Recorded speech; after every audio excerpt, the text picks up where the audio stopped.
अगर मैं आपसे कहूं, एक रात में आपके जेब के पैसे कागज बन जाएं और आप कुछ भी ना कर पाओ, तो क्या आप बिलीव करेंगे? 8 नवंबर 2016 इंडिया में एग्जैक्टली यही हुआ था। शाम के 8 बजे टीवी स्क्रीन्स पर एक अनाउंसमेंट आता है। नरेंद्र मोदी नेशन को एड्रेस करते हैं।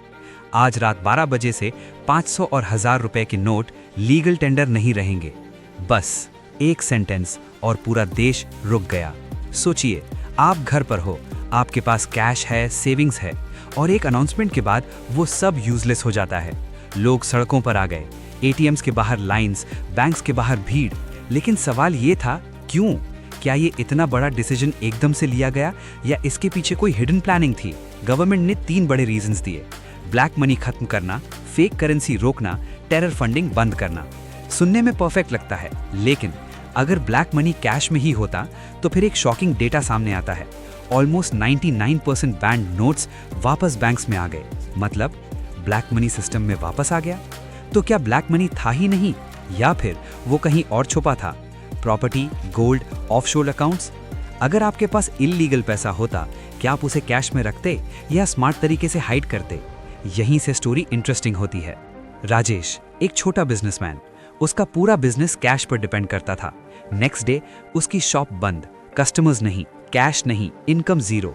और सिर्फ राजेश नहीं, लैक्स लोग, डेली वेज वर्कर्स, फार्मर्स, सब इंपैक्ट हुए। एक रिपोर्ट के अकॉर्डिंग हंड्रेड्स लोगों की डेथ इनडायरेक्टली नोटबंदी के बाद हुई।